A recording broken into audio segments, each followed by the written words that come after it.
बिस्मिल्लाहिर्रहमानिर्रहीम। अस्सलाम वालेकुम। सारा इन द किचन में खुशामदीद। आज मैं आपके लिए बहुत ही ज़बरदस्त किस्म की रेसिपी लेके आई हूँ, राज कचौरी। आप इसको बड़ा गोलगप्पा भी कह सकते हैं, मेरे घर में बच्चे इसको यही कहते हैं। बहुत आसान है बनानी। किस तरीके से बनती है, सबसे पहले आप रेसिपी कार्ड देख लीजिए।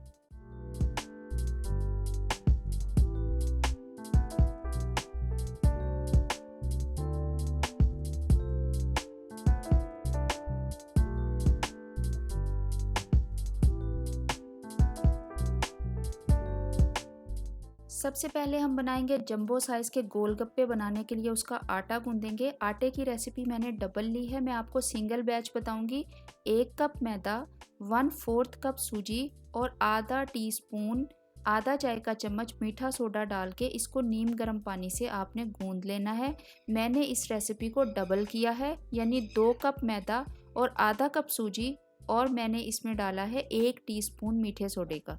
इसको आपने अच्छे तरीके से गूंद लेना है। मैं ज़रा ज़्यादा बना रही हूँ, आपने अगर इतने ज़्यादा नहीं बनाने तो आपके लिए सिंगल रेसिपी जो सिंगल बैच मैंने बताया है वो बिल्कुल ही सही रहेगा। आपने इसका आटा इतना सख्त गूंदना है कि जितना रोटी का आटा होता है उससे ज़रा सा सख्त। नरम आटा आप इसका नहीं गूंदेंगे। 1 टेबलस्पून ऑयल डाल के मैं इसको और थोड़ा सा मसलूंगी और इसको फिर 20 मिनट के लिए रेस्ट पे रख दूंगी ताकि इसकी कनी ख़त्म हो जाए।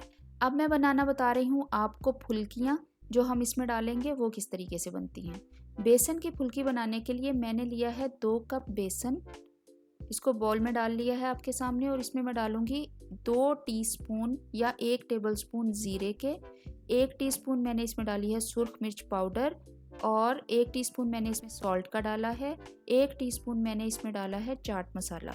अब आपने इसको सिंपल जो टैप वाटर होता है उससे आपने इसको अच्छे तरीके से घोल लेना है, और आपने थोड़ा थोड़ा पानी डालते जाना है और इसको घोलते जाना है। घोलना आपने इतना है जितना के पकोड़ों के लिए बेसन हम घोलते हैं उतनी कंसिस्टेंसी देखिए इसकी होनी चाहिए, इतनी। और इसको हम थोड़ी देर घोल के रख देंगे, तकरीबन 5 से 10 मिनट के लिए। इतनी देर में हम अपना ऑयल गरम कर लेते हैं। ऑयल जो है इसके लिए हम बहुत ज़्यादा तेज़ गरम करते हैं। देखिए मैंने ऑयल गरम होने रख दिया है। जब इसमें अच्छा खासा धुआंधार किस्म का ऑयल गरम हो जाए तो मैंने ये सुराखों वाली छलनी ली है। ये छलनी हम इस्तेमाल करते हैं फुल्कियाँ बनाने के लिए बेसन की। देखिए आपने डाल लेनी है फुल्कियाँ, और फुल्कियाँ डालने के बाद इसको फ़ौरन आपने हिलाना है चम्मच से ताकि वो एक दूसरे से जुड़ ना जाएं। देखिए मैंने एक बैच जितना मैंने डालना था वो मैंने डाल लिया है, और डालने के बाद मैं इसको फ़ौरन ही चम्मच से हिलाऊंगी, अलग करूंगी।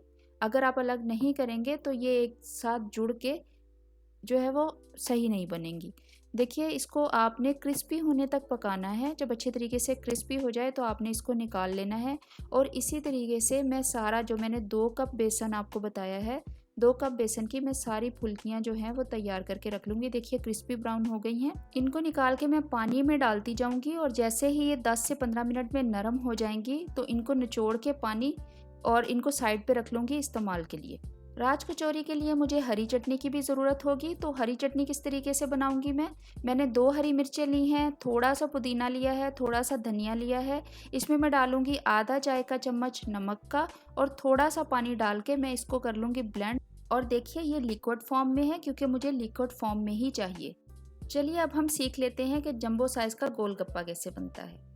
मैंने आटे को 20 मिनट के लिए रख दिया था गूंद के, तो वो अच्छे तरीके से सॉफ्ट हो गया है, यानी कि वो इस्तेमाल के काबिल हो गया है। अब मैं इसके बनाऊंगी छोटे छोटे पेड़े, और कोशिश आप ये कीजिएगा कि आप एक ही साइज़ के बनाइए। जितनी छोटे साइज़ का रसगुल्ला होता है मैं उतने साइज़ के ये छोटे छोटे पेड़े मैंने सारे कर लिए हैं। एक साइज़ के आपने इसलिए बनाने हैं ताकि सारी की सारी कचौरियाँ जो हैं वो एक साइज़ की बने। अब एक एक जो है वो पेड़ा आपने लेते जाना है, और इसको खुश्क मैदा लगा लगा के आपने इसको बेलते जाना है। ना तो आपने इसको बहुत मोटा बेलना है, और ना ही आपने इसको बहुत ही इतना बारीक बेल देना है कि ये जब पकाएं इसको या तो ये एकदम से जल जाए या इसमें सुराख हो जाए। देखिए आपने इस तरीके से इसको बेल के एक पूरी के साइज़ जितना आपने रोटी बेल बेल के साइड पे रखती जानी है।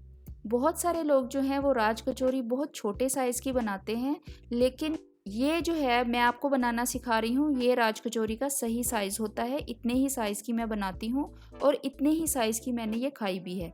देखिए इसी तरीके से मैं एक एक पेड़ा जो है वो उठाती जा रही हूँ और सारी कचौरियाँ जो हैं वो बेल के रख लूँगी। पहले थोड़ी सी 5-7 कचौरियाँ बेलूँगी, उनको फ्राई कर लूँगी, फिर 5-7 कचौरियाँ बेलूँगी, फिर उनको फ्राई कर लूँगी। इस तरीके से मैं इनको बेलती जाऊँगी। अगर आप सब की सब बेल लेंगे तो वो बहुत ज़्यादा सॉफ्ट हो जाएंगी। ठीक है, इस तरीके से आप जो है ना बहुत पतली और ना बहुत मोटी कचौरी बेलें और बेल के इनको साइड पे रखते जाएं। देखिए कितना अच्छा सॉफ्ट हो गया, लेकिन ये बहुत नरम आटा नहीं है, ये थोड़ा सख्त ही है। देखिए ऑयल मैंने बहुत ही तेज़ गरम, जिस तरीके से मैंने किया था उस तरीके से दही फुल्की बनाने के लिए इतना गरम कर लिया। इसमें कचौरी डाली और कचौरी डालते ही देखिए मैंने इसके ऊपर जो छलनी है उसको दबाया और साथ ही वो फूल के पूरा गोलगप्पा जो है वो बन गया। इस तरीके से आपने इसको दोनों साइडों से ब्राउन कर लेना है और ब्राउन करके आपने निकाल लेना है। एक और देख लीजिए, कचौरी डाली, छलनी को उसके ऊपर आपने नीचे को दबाना है, हल्के हाथ से नीचे को दबाएंगे तब वो फूल के ऊपर आएगी। अगर आप नीचे को छलनी को नहीं दबाएंगे तो ये कचौरी आपकी नहीं फूलेगी। ये याद रखिएगा। आपने कचौरी डाली और डालते साथ ही 1 सेकंड के अंदर अंदर आपने इसके ऊपर छलनी रखनी है। छलनी रख के उसको नीचे को प्रेस करना है तो वो फूल के पूरा गोलगप्पा ऊपर को आ जाएगा।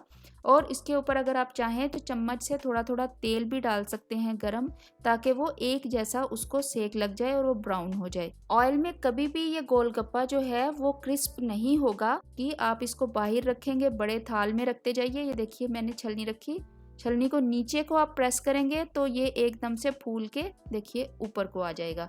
अगर आप छलनी नहीं रखेंगे तो ये गोलगप्पा नहीं फूलेगा। तो इसको आपने जो है अच्छे तरीके से बड़े सारे थाल में रखते जाना है और पंखे के नीचे रख दें या हवा में रख दें।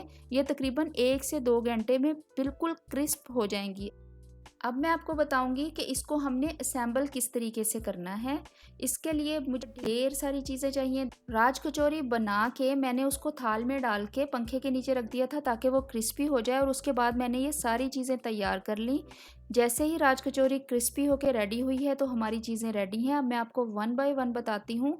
ये चाट मसाला लिया है, अच्छी खासी मिकदार में हम इसमें चाट मसाला डालते हैं। इसके बाद मैंने ली है इमली की खट्टी मीठी चटनी, जो मैं आपको बनाना सिखा चुकी हूँ। मैंने थोड़ी सी नीमको ली है, साथ में अभी मैंने आपको बनानी सिखाई है ये हरी चटनी।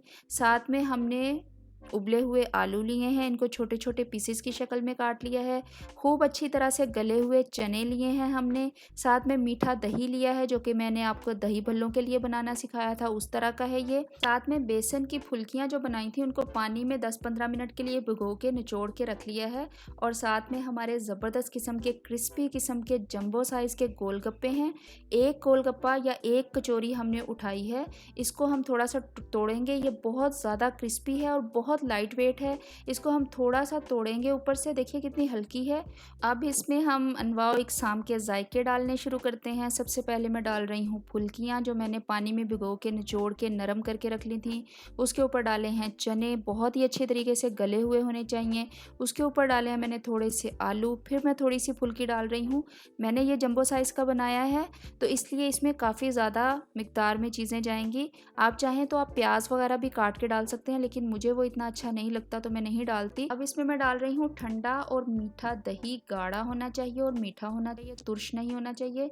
थोड़ा सा मैंने अभी डाला है, अभी बाद में और डालेंगे। उसके ऊपर मैंने हरी चटनी डाली है, इसीलिए मैंने इसको लिक्विड बनाया था ताकि इसके ऊपर अच्छे तरीके से मैं पोर कर सकूँ। अगर सख्त बनाएंगे तो वो अच्छे तरीके से मिक्स नहीं होगी। उसके ऊपर डाल रहे हैं इमली की चटनी। इमली की खट्टी मीठी सॉस मैं आपको ऑलरेडी बनाना बता चुकी हूँ, बहुत मज़े की बनती है, लाजमी ट्राई कीजिएगा। और उसके बाद फिर से मैं इसके ऊपर दही डाल रही हूँ। दही आपने इतना डालना है कि वो नीचे तक इसके चला जाए। इसके ऊपर मैं डाल रही हूँ नीमको। अच्छा, नीमको जो है ये मैंने ली है क्योंकि लॉकडाउन की वजह से मुझे सेव नहीं मिले। जो बारीक छोटी सवैयाँ होती हैं आपने वो डालनी है और अच्छी खासी मुट्ठी भर के डालनी है। मेरे पास वो नहीं है, इसलिए मैंने ये जो नीमको मुझे मिली मैंने वही डाल दी है।